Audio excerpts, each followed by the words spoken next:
Hello everyone, I'm your host, your SCP host, scpsecretlab, and welcome to the Site-02 News Network.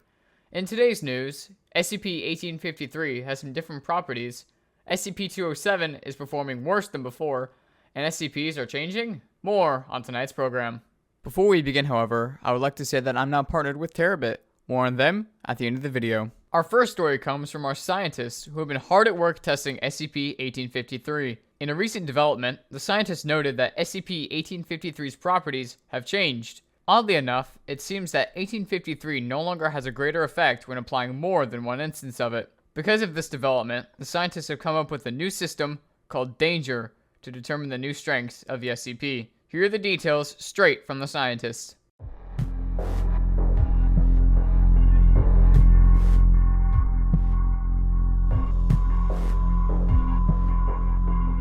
They have also noted percentages for each stack of danger. During testing, the scientists noted that when a dangerous event occurred, the effects of 1853 would last for 20 seconds, and that some effects seemed to apply multiple times, rather than only once. It was also noted by test subjects that they could hear a subtle sizzling sound when they were in danger under the effects of 1853. Here's what the scientists observed to be dangerous events, as according to the reaction of 1853.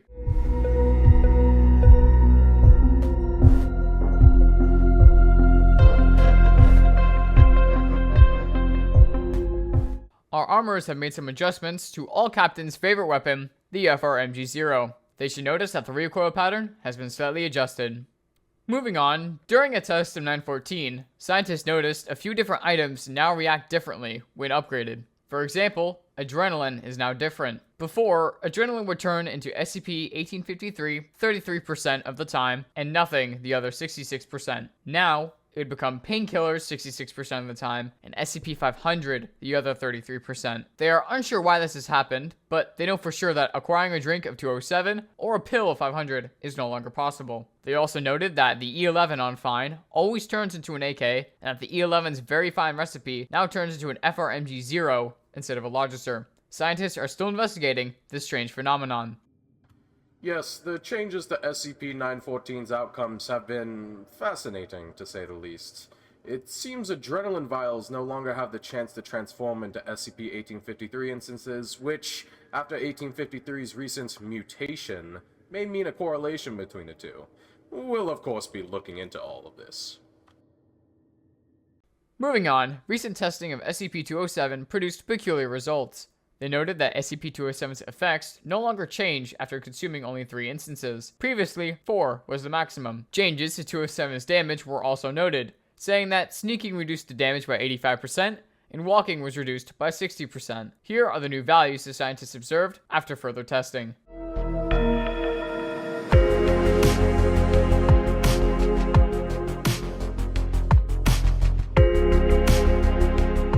Moving on, recent tests on certain SCPs reveal that they've mutated. The first SCP that was noticed acting differently was SCP-173. 173 seems to be able to take more damage from gunfire and the like, so now they measure his health at 4,500. They also noticed that it took 173 40 extra seconds when the test started for 173 to be able to use its breakneck speeds ability. Interestingly, 173's tantrum is now seemingly tied to 173's sustained period while in breakneck speeds. Because of these changes, the facility's operational guide has been updated to reflect this. SCP-049 also experienced similar mutations to their health and abilities. Their new health is now measured at 2600, and it appears 049 can run faster than a human when using his Good Sense of the Doctor ability. It also appears that 049's Hume Shield gain when using Good Sense of the Doctor has increased, now measuring at a 200 gain from a 100 gain. Note, Hume Shield is a value given by the scientists that measure how much damage an SCP can take before it starts suffering real damage. 049-2 instances have also been noted to be able to regenerate their Hume Shield from further away when 049 uses Doctor's Call, measured at 10 meters. Previously, they could only regenerate from 7.5 meters away.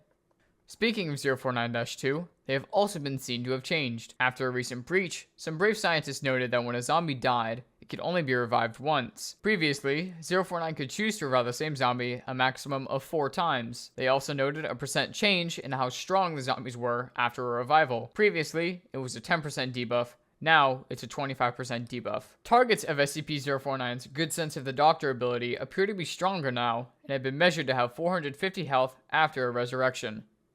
Somewhat in line with the other SCPs, 106 was also recently tested and has experienced similar mutations. His health has increased now to 2500. Victims of 106 reported higher levels of pain than before when touched by 106, but did not experience anything more when teleported to his pocket dimension. Victims under the effects of his corrosion also experienced higher levels of fatigue and could not sprint for as long. Interestingly, SCP-500 was tested and no longer seems to cure someone under the effects of traumatization after escaping the pocket dimension. Test subjects sent into the pocket dimension have reported hearing music and also reported feeling as though they were sludging through a sinkhole.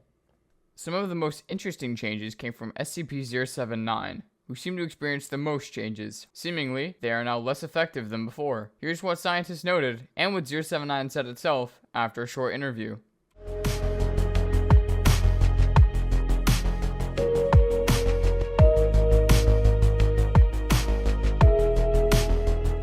Our coworkers over at the Backend department have also been hard at work making changes that will benefit our facility. Here is what they've done today.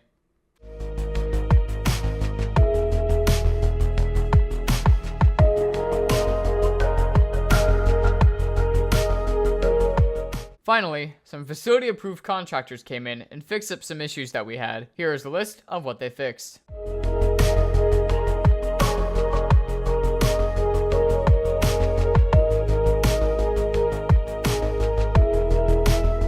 I would like to thank Terabit for partnering with us. If you're unsure who Terabit is, they provide top-notch DDoS protection, which is constantly monitored and updated by their team. On top of that, they also provide services other than game servers, such as VPSs and dedicated machines. With their 99% guaranteed uptimes, our facility, and even you, won't have to worry about the servers going down. They're always looking and adding more games to their selection, so feel free to peruse and find what you like. Their servers are also on premium hardware, so that they can provide you with the best. If you have always wanted to get into server hosting, but didn't know where to start, this is the place to go. By using code SKILLS at checkout, you get 10% off and support me directly. Thank you again to Terabit for partnering with us.